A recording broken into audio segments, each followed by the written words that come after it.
નમસ્કાર વિદ્યાર્થી મિત્રો, હું સાર્થક વિદ્યા મંદિરમાંથી આપ સૌનું હાર્દિક સ્વાગત કરું છું. વિદ્યાર્થી મિત્રો, આજે આપણે ઇંગ્લિશ ગ્રામરમાં એક નવો ટોપિક શીખવાનો છે, બરાબર? અને તેનું નામ શું છે? પ્રેપોઝિશન્સ. હવે તમને એવું થશે કે પ્રેપોઝિશન્સ એટલે છે, તો પ્રેપોઝિશન જે છે એ વર્ડ છે. ઘણા બધા વર્ડ છે જે તમે ઇંગ્લિશ સેન્ટેન્સ બોલતા હોય ત્યારે વસ્તુ હોય કે વ્યક્તિ હોય, કઈ જગ્યાએ છે, કયા સ્થળે છે તે દર્શાવવા માટે યુઝ થતા શબ્દોને પ્રેપોઝિશન્સ કહેવામાં આવે છે, બરાબર? તો સૌથી પહેલા આપણે પ્રેપોઝિશનની ડેફિનેશન સમજીએ. તો પ્રેપોઝિશનની ડેફિનેશન શું છે કે વસ્તુ, વ્યક્તિ કે જગ્યા ક્યાં છે, કઈ જગ્યાએ છે કે કયા સ્થળે છે તે દર્શાવવા માટે ઉપયોગ કરવામાં આવતા શબ્દોને પ્રેપોઝિશન્સ કહેવામાં આવે છે. શું કહેવામાં આવે છે? પ્રેપોઝિશન. એટલે કે અમુક એવા વર્ડ હોય જે આપણને સૂચવતા હોય કે કઈ જગ્યાએ છે. ફોર એક્ઝામ્પલ, અહીંયા હું એક્ઝામ્પલ આપું તો બોર્ડ મારી પાસે છે, તો હું એવું કહું છું કે એક વસ્તુ છે જે મારી પાસે છે, હું દર્શાવું છું. જેમ કે ફેન છે એ ઉપર છે, બરાબર? જેમ કે ચોક છે એમાં મેં પકડ્યો છે, બરાબર? તો વ્યક્તિ હોય કે વસ્તુ હોય ઈ કઈ જગ્યાએ છે, ક્યાં છે ને કયા સ્થળે છે તે દર્શાવવું. જેમ કે દૂર છે, પાસે છે, અથવા તો નજીક છે, આગળ છે, પાછળ છે. આવા આપણે ગુજરાતીમાં તો ઘણા બધા વર્ડ બોલતા હોય, બરાબર? તો તમારે ધોરણ 6 માં 7મા વાળા જે છે ધોરણ 6 માં તો શીખી જ ગયા હશે કે પ્રેપોઝિશન્સ કોને કહેવાય, બરાબર?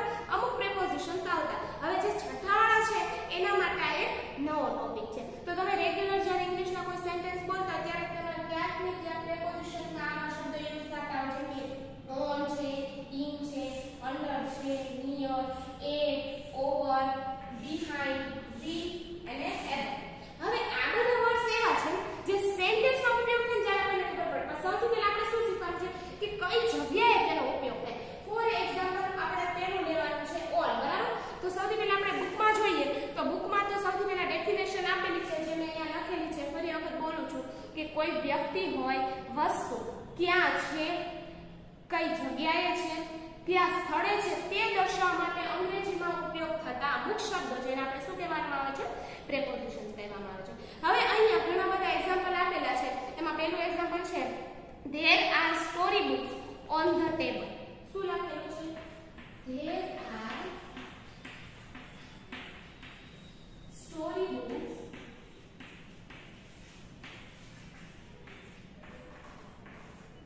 on the table. હવે જો અહીંયા કયા પ્રેપોઝિશનનો ઉપયોગ થયો છે? ઓન. આપણે શું કીધું છે? there are story books on the table. જે વાર્તાની ચોપડીઓ છે એ શેના પર પડી છે? ઓન શબ્દનો ઉપયોગ કરવાનો. ક્યાં પડી છે? ટેબલ ઉપર પડી છે. તો કોઈ વસ્તુ છે જે કઈ જગ્યાએ પડી છે તે આપણને દર્શાવી છે. ત્યારે કયા પ્રેપોઝિશનનો ઉપયોગ કર્યો છે? ઓન પ્રેપોઝિશનનો. હવે ઓન જે છે પ્રેપોઝિશન એનું ગુજરાતી શું થશે? તો આમાં એવું કીધું છે કે પ્રેપોઝિશન ઓન એટલે અડકી. શું કીધું છે આનું ગુજરાતી? અડકી, બરાબર? ઓન એટલે અડકીને કશાકની ઉપર અથવા કશાકની પર. ફોર એક્ઝામ્પલ, મારી પાસે અહીંયા ટેબલ છે તો ટેબલ ઉપર હું ચોક મૂકું છું અથવા તો કોઈ બુક મૂકું છું અથવા તો આ ડસ્ટર છે મૂકું છું. એ ટેબલને અડકી, અડે છે એટલે કે ટચ થાય છે. તો જ્યારે કોઈ પણ વસ્તુ શેનાની ઉપર હોય અને ટચ થતી હોય ત્યારે ઓન પ્રેપોઝિશનનો ઉપયોગ કરવામાં આવે છે, બરાબર? ત્યાર પછી એવું કીધું છે કે જ્યારે કોઈ વસ્તુ કે વ્યક્તિ બીજી વસ્તુને સ્પર્શ કરીને તેના પર રહેલી હોય ત્યારે પ્રેપોઝિશન ઓન નો ઉપયોગ કરવામાં આવે છે. મેં શું કીધું? કોઈ પણ વસ્તુ એક તો અડકી અને કશાકની ઉપર. તેની ઉપર? કશાકની ઉપર. ફોર એક્ઝામ્પલ, આ મારો હાથ છે, બરાબર? અને આ ચોક છે. હવે આ ચોક મારા હાથની ઉપર મૂકું છું. એક તો હાથની ઉપર છે, ઉપરથી મારા હાથને કેવો છે? ટચ છે. તો આને શું કે ત્યારે આપણે કયા પ્રેપોઝિશનનો ઉપયોગ કરશું? ઓન. કે કોઈ વસ્તુ હોય, ટેબલ ઉપર પડી હોય કે ખુરશી ઉપર પડી હોય કે કબાટ ઉપર, કોઈના પણ ઉપર પડી હોય પણ એને ટચ કરીને વસ્તુ હોય ત્યારે જ માત્ર આપણે પ્રેપોઝિશન ઓન નો ઉપયોગ કરવાનો છે, બરાબર? ત્યાર પછી અહીંયા ઘણા બધા બીજા એક્ઝામ્પલ આપ્યા છે કે there is a pencil on the table અથવા તો on the chair. તમે કંઈ પણ કરી શકો, બરાબર? અહીંયા એવું કીધું છે there is a pencil on the table.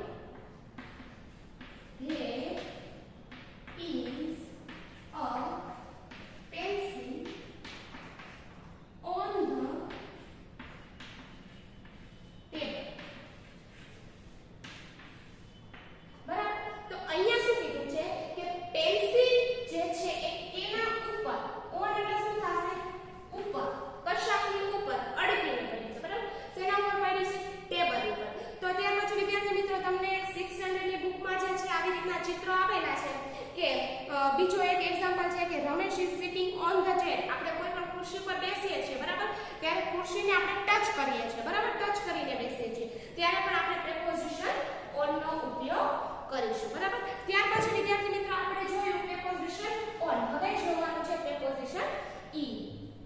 તો પ્રેપોઝિશન ઈ નો ઉપયોગ ક્યાં થશે? તો સૌથી પહેલા તો એનું ગુજરાતી શું થાય તે સમજવાનું અને તેનો ઉપયોગ કઈ જગ્યાએ કરવાનો છે તે સમજવાનું છે બરાબર. તો પ્રેપોઝિશન ઇન એટલે કશાકમાં. આ જે ઇન છે એનો મતલબ શું થશે? કશાકમાં.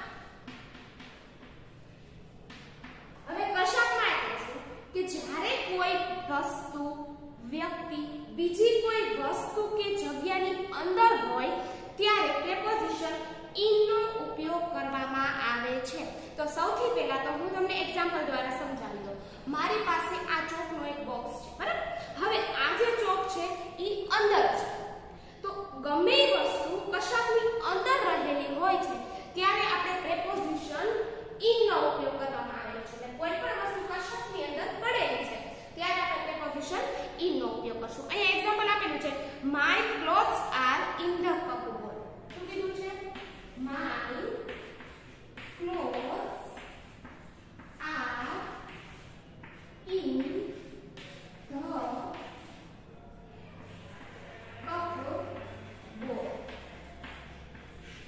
જો અહીંયા ઇન નો ઉપયોગ શું કીધો છે કે મારા જે કપડાં છે એ કબાટની અંદર છે.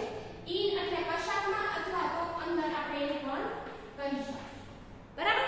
મારા કપડાં જે છે એ કપબોર્ડ એટલે કબાટની અંદર પડેલા છે બરાબર. હવે કોઈ પણ કબાટ હોય એમાં ઘણી બધી વસ્તુ હોય તો ઈ વસ્તુ કબાટની અંદર છે એવું દર્શાવવા માટે આપણે પ્રેપોઝિશન ઇન નો ઉપયોગ કરીશું.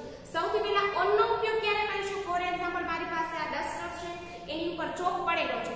ડસ્ટર અને ચોક એકબીજાને ટચ થયેલો છે ત્યારે આપણે ઓન નો ઉપયોગ કરશું. હવે જ્યારે ઇન નો ઉપયોગ ક્યારે કરશું? કોઈ વસ્તુ છે એની અંદર કોઈ વસ્તુ રહેલી છે ત્યારે આપણે પ્રેપોઝિશન ઇન નો ઉપયોગ કરશું. ત્યાર પછી વિદ્યાર્થી મિત્રો અહીંયા બીજું એક એક્ઝામ્પલ આપેલું છે કે there is some money in my pocket. કે મારા ખિસ્સામાં અથવા તો મારા ખિસ્સાની અંદર થોડા પૈસા રહેલા છે બરાબર. જો અંદર કોઈ પણ વસ્તુ દર્શાવવાની હોય ત્યારે પ્રેપોઝિશન ઇન નો ઉપયોગ કરવામાં આવે છે. ત્યાર પછી વિદ્યાર્થી મિત્રો આપણે જોઈએ કે થર્ડ નંબરની પ્રેપોઝિશન છે અંડર. શું છે? અંડર. તો વિદ્યાર્થી મિત્રો અંડર નું સૌથી પહેલા ગુજરાતી શું થશે? જેમ કે ઓન નું ગુજરાતી થશે ઉપર, ઇન નું થશે અંદર. હવે આવશે અંડર.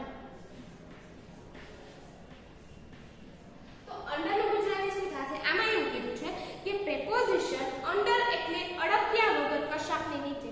જો ટચ નથી કર્યું એટલે શું છે?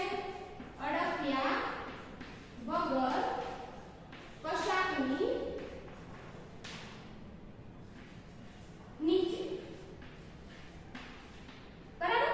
કોઈ પણ વસ્તુ છે એ કશાકની નીચે છે પણ અડકતી નથી, મતલબ કે ટચ થતી નથી. આપણે એક્ઝામ્પલમાં જોઈએ અથવા તો સૌથી પહેલા તો ડેફિનેશન જોઈએ. તમે એવું કીધું છે કોઈ વસ્તુ કે વ્યક્તિ કોઈ જગ્યા હેઠળ, એટલે શું થશે? નીચે થશે બરાબર. કોઈ જગ્યાની નીચે છે તેવું દર્શાવવા માટે પ્રેપોઝિશન અંડર નો ઉપયોગ કરીશું. આમાં એવું છે કે ધ કેટ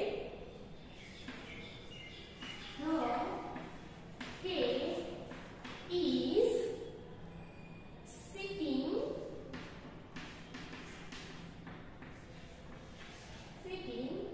under the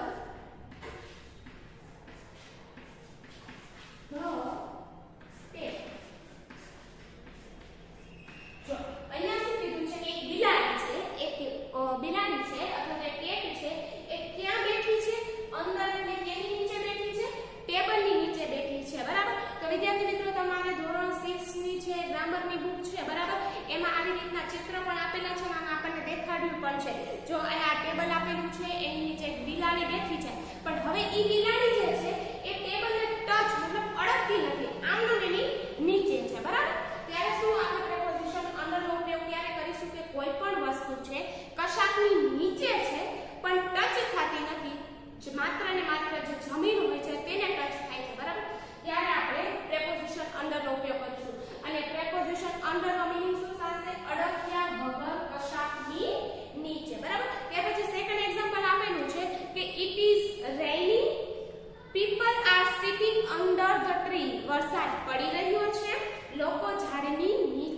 બેઠા છે, કારણ કે જે ઝાડ હોય છે એ ઝાડની નીચે લોકો બેસે છે, પણ ઉપરના જે ડાળી છે કે જે લીવ્સ છે એને ટચ થતું નથી. માણસો ક્યાં બેઠા છે? જમીન ઉપર બેઠા છે, પણ કશાકની નીચે બેઠા છે. જેમ બિલાડી છે એ ટેબલ નીચે બેઠી છે, જેમ લોકો છે એ ઝાડની નીચે બેઠેલા છે. ત્યાર પછી વિદ્યાર્થી મિત્રો આપણે પ્રેપોઝિશન નંબર જોશું 4. તે શું છે? નિયર. હવે 3 પ્રેપોઝિશન જોઈ, ઇન, ઓન અને અંડર. હવે આપણે જોવાની છે પ્રેપોઝિશન 4 જેનું નામ છે નિયર. બરાબર? તો સૌથી પહેલા નિયર એટલે શું? નિયર એટલે પાસે. શું થશે? એનું ગુજરાતી શું થશે? પાસે. આપણે એની ડેફિનેશન જોઈએ તો ડેફિનેશનમાં એવું કીધું છે કે પ્રેપોઝિશન નિયર એટલે પાસે અથવા કશાકની નજીક. કોઈ પણ વસ્તુ છે આપણી પાસે હોય અથવા તો આપણી નજીક હોય તેવું દર્શાવવું હોય ત્યારે પ્રેપોઝિશન નિયર નો ઉપયોગ કરવામાં આવે છે. ત્યાર પછી એવું કીધું છે કોઈ પણ વસ્તુ કે વ્યક્તિ બીજી કોઈ વસ્તુ કે વ્યક્તિની નજીક છે એવું દર્શાવવા માટે પ્રેપોઝિશન નિયર નો ઉપયોગ કરવામાં આવે છે. તો સૌથી પહેલું ઉદાહરણ છે ધ ટીચર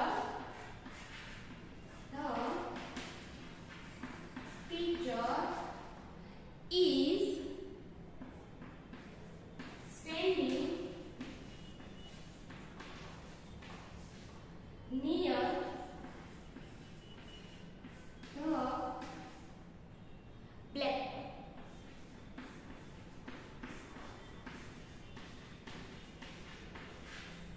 જો શું કીધું છે? મારું જ એક્ઝામ્પલ હું લઈ લઉં તો હું કેની નજીક ઊભી છું? બોર્ડની નજીક ઊભી છું, અથવા તો મારી નજીક બીજું શું છે? એક ટેબલ છે. તો ટેબલ ઉપર શું છે? એક બુક છે. તો આ બધી વસ્તુ કેવી છે? મારી નજીક છે. તો એમાં પહેલું એક્ઝામ્પલ આપણે લઈએ કે the teacher is standing near the blackboard. જે શિક્ષક છે એ બ્લેકબોર્ડની નજીક અથવા તો બ્લેકબોર્ડની પાસે ઊભેલા છે. અહીંયા નિયરનો મતલબ શું થશે? પાસે અથવા તો કશાકની નજીક. તો આ એક્ઝામ્પલ તો તમે જોઈ શકો છો, બરાબર, કે હું તેની પાસે ઊભેલી છું, બ્લેકબોર્ડની પાસે ઊભેલી છું. એવું મારે કેવું છે એટલે હું ત્યાં પ્રેપોઝિશન્સનો ઉપયોગ કરીશ નિયરનો. ત્યાર પછી સેકન્ડ એક્ઝામ્પલ પણ આપેલું છે કે there is a shop near my house. બરાબર, અથવા તો તમે એવું પણ કહી શકો there is a school near my house. કોઈ પણ વસ્તુ પાસે છે, નજીક છે, આવું દર્શાવવું હોય ત્યારે આપણે પ્રેપોઝિશન નિયર નો ઉપયોગ કરીશું. બરાબર? ત્યાર પછી જોઈએ આપણે પ્રેપોઝિશન નંબર 5. તો પ્રેપોઝિશન 5 માં શું કીધું છે? એટ. એટ નો સૌથી પહેલા તો આપણે મતલબ જોશું. તો એનું ગુજરાતી અથવા તો એની ડેફિનેશન શું થશે?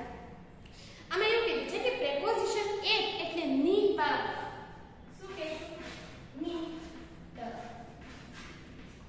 ત્યાર પછી ડેફિનેશનમાં એવું કીધું છે કોઈ વસ્તુ કે વ્યક્તિ કોઈ સ્થળ કે સ્થળ તરફ છે તેવું દર્શાવવા માટે પ્રેપોઝિશન એટ નો ઉપયોગ કરવામાં આવે છે.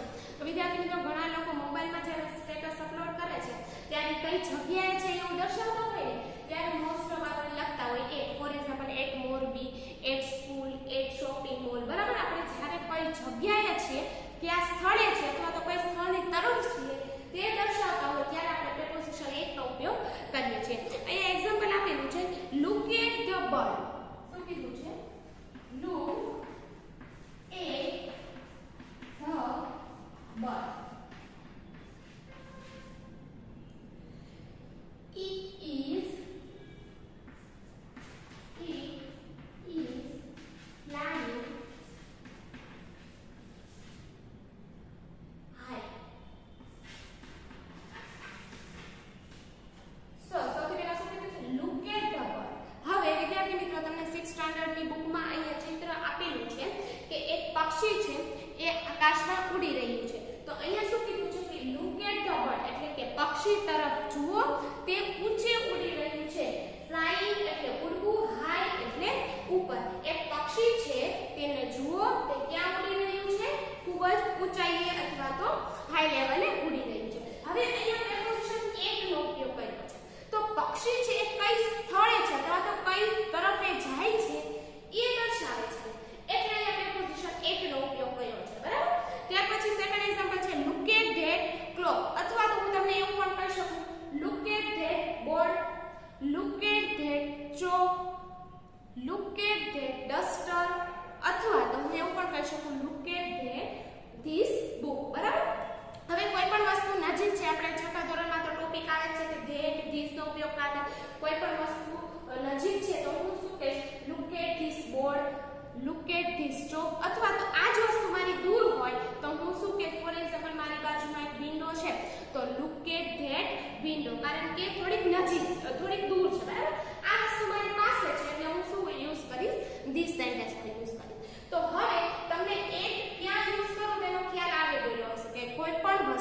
કઈ તરફ છે તે દર્શાવવા માટે, બરાબર?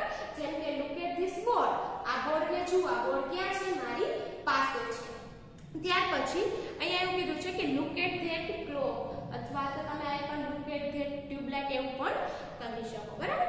ત્યાર પછી એવું કીધું છે કે પ્રેપોઝિશન એટ નો ઉપયોગ સમય દર્શાવવા માટે પણ કરવામાં આવે છે. આ ખાસ યાદ રાખો, શું દર્શાવવા માટે? સમય દર્શાવવા માટે કરવામાં આવે છે, બરાબર? ત્યારે જેમ કે આપણે એવું કહીએ કે at 10 o'clock, at 10 o'clock, એટલે કે કેટલા વાગે કીધું છે?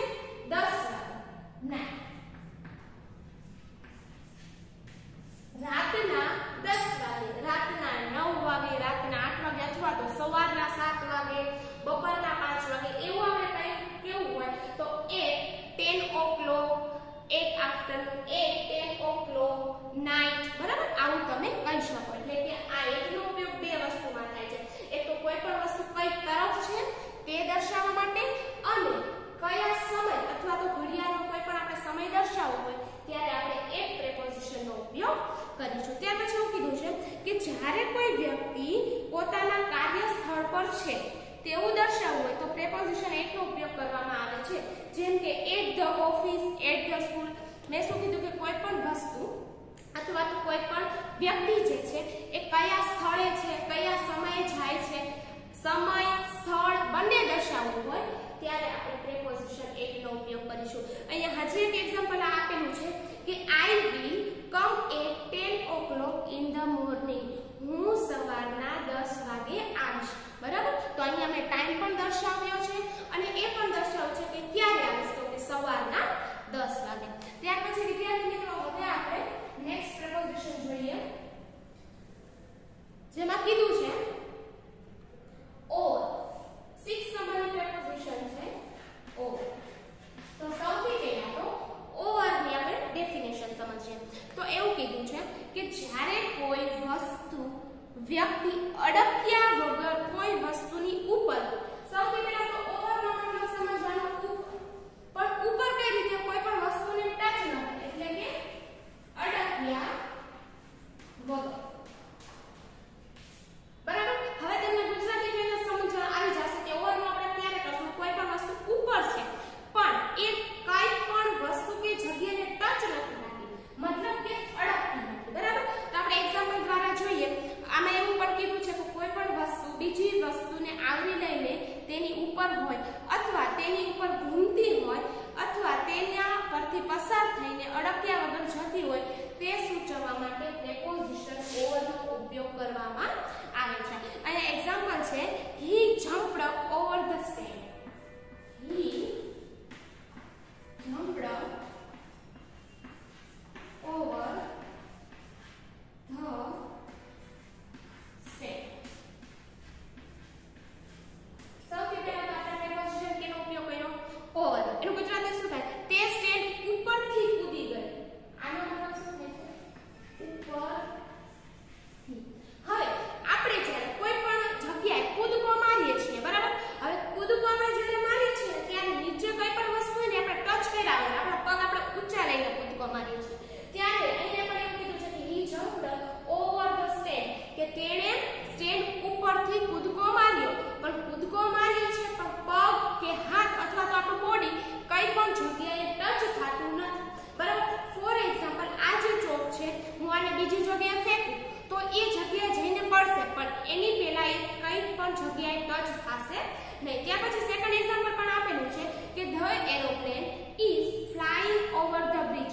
એરોપ્લેન બ્રિજ ઉપરથી જઈ રહ્યું છે. તમે ઘણીવાર જોતા હોય કે આકાશમાં વિમાન જતું હોય છે, બરાબર? તો એ વિમાન છે ના તો આકાશને ટચ થાય છે, ના તો જમીનને ટચ થાય છે. એ ઉડતું હોય ત્યારે કોઈ પણ વસ્તુ ઉપર ઉડે તો છે, જમીનની ઉપર ઉડે તો છે, પણ કોઈ પણ વસ્તુને ટચ થતું નથી, મતલબ કે અડકતું નથી. ત્યારે આપણે પ્રેપોઝિશન ઓવરનો ઉપયોગ કરીશું.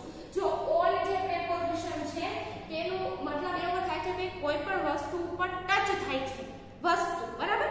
પણ ઓવરનો ઉપયોગ શું થશે? કોઈ પણ વસ્તુને ટચ થતું નથી, આમ નમ કે ઉડે છે અથવા તો કૂદકો મારે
કેરીનું ઝાડ. તો there is a blackboard behind me. બરાબર, મારી પાછળ જે બ્લેકબોર્ડ છે એ પાછળ છે એવું દર્શાવવું છે ત્યારે હું behind શબ્દનો ઉપયોગ કરીશ.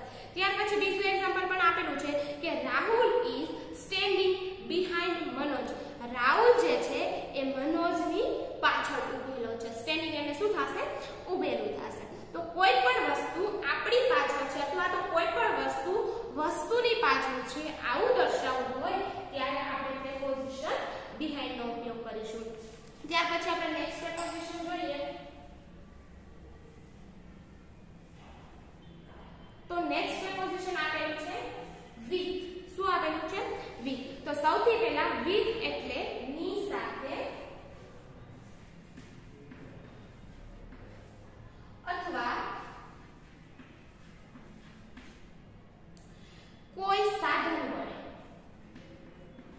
કોઈ સાધન વડે.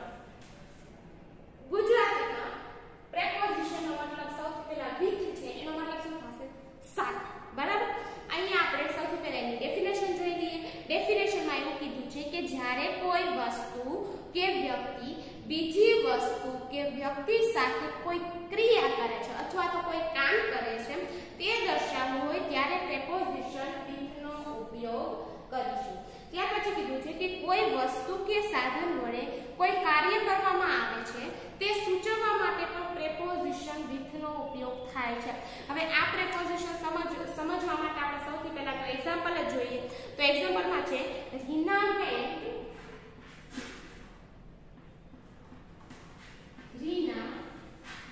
went to school. ત્યાર પછી એવું કીધું છે with her friend. શું કીધું છે? with her friend. અહીંયા શું કીધું છે કે રીના છે એ સ્કૂલે ગઈ હતી. કોની સાથે ગઈ હતી? રીના કોની સાથે ગઈ હતી? with her friend. એટલે કે તે તેની ફ્રેન્ડ સાથે ગઈ હતી. અહીંયા કોઈ પણ વ્યક્તિ છે જેમ કે રીના આપેલી છે તે સ્કૂલે તો જાય છે પણ કોની સાથે જાય છે એ દર્શાવે છે ત્યારે આપણે પ્રેપોઝિશન with નો ઉપયોગ કરીશું. અથવા તો બીજું એક્ઝામ્પલ જોઈએ તો કીધું છે કે my mother cuts the vegetables with a knife. શું કીધું છે કે મારી માતા જે છે એ શાકભાજીઓ સુધારે છે પણ શેનાથી સુધારે છે? કયા સાધન વડે સુધારે છે? શું કીધું છે? કોઈ પણ સાધન વડે. કયા સાધન વડે? નાઇફ વડે એટલે કે ચાકુથી. હું કેની સાથે લખું છું?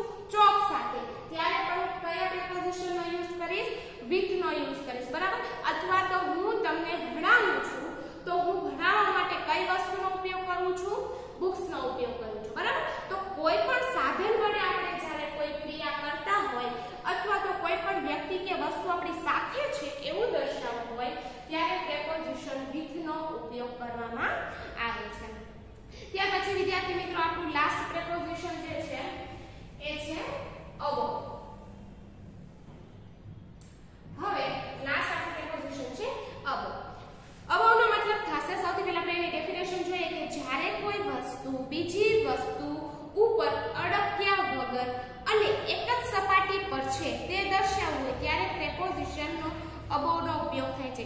એક જ સપાટી પર, એક તો અડકવાનું નથી, અહીંયા લખશું અડક્યા વગર. બરાબર, ત્યાર પછી એવું કીધું છે કે એક જ સપાટી પર મતલબ એક જ જગ્યાએ, એક જ સપાટી પર. બરાબર, ત્યાર પછી એવું કીધું છે કે કોઈ પણ બીજી વ્યક્તિ અથવા તો કોઈ પણ વ્યક્તિ બીજી વ્યક્તિ કરતા ચડિયાતી છે તેવું દર્શાવવું છે ત્યારે પ્રેપોઝિશન above નો ઉપયોગ કરવામાં આવે છે. આપણે સૌથી પહેલા એક્ઝામ્પલ દ્વારા સમજી લઈએ. આમાં એવું કીધું છે કે there is a clock above the picture. શું કીધું છે? there is a clock above the picture.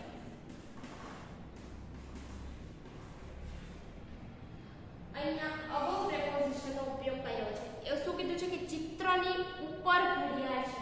પહેલા તો above નો મતલબ શું થશે? ઉપર.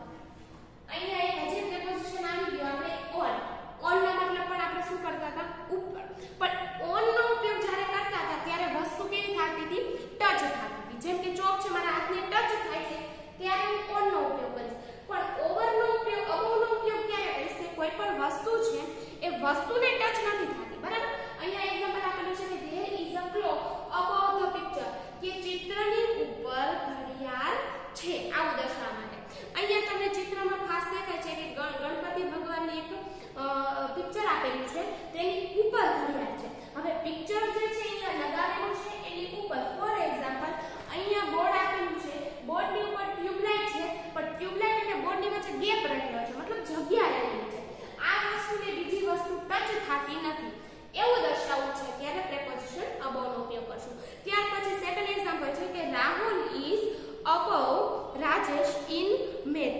રાહુલ ગણિતમાં રાજેશ કરતા ચડિયાતો છે એવું દર્શાવવા માટે. હવે કોઈ પણ વસ્તુ કે વ્યક્તિ એક કરતા બીજાથી વધારે ચડિયાતી છે એવું દર્શાવે છે ત્યારે પણ અબોવ પ્રેપોઝિશનનો ઉપયોગ કરીશું. તો વિદ્યાર્થી મિત્રો આપણે ધોરણ 6 માં 1 થી 9 પ્રેપોઝિશન આવે છે. ટોટલ 9 પ્રેપોઝિશન આવે છે જેમાં on, in, under, near, at, above, behind, with અને અબોવ આપણે બીજી વાર અને અહીંયા આપેલું છે ઓવર. હવે આ જે 9 પ્રેપોઝિશન છે ઈ જ પ્રેપોઝિશન ધોરણ 7 માં પણ આવે છે બરાબર. આના સિવાય પણ ધોરણ 7 માં ઘણી બધી પ્રેપોઝિશન આવશે બરાબર. હવે જે 7મા વાળા જે સ્ટુડન્ટ છે, 7મા વાળા જે વિદ્યાર્થી છે એ લોકોને ખ્યાલ રાખવાનો કે આ પ્રેપોઝિશન જે છે તમારે આવે છે બરાબર, એટલે તમારે પણ આને શીખવાની છે. હવે એના સિવાયની જે બાકીની પ્રેપોઝિશન છે એ હું તમને નેક્સ્ટ વિડિયોમાં તો શીખડાવીશ બરાબર. પણ સ્ટાન્ડર્ડ 6 ના વિદ્યાર્થીને આટલી પ્રેપોઝિશન યાદ રાખવી અને સ્ટાન્ડર્ડ 7 ના વિદ્યાર્થી જે છે એને બાકી રહેલી પ્રેપોઝિશન છે તમને નેક્સ્ટ વિડિયોમાં મળશે. તો થેન્ક યુ.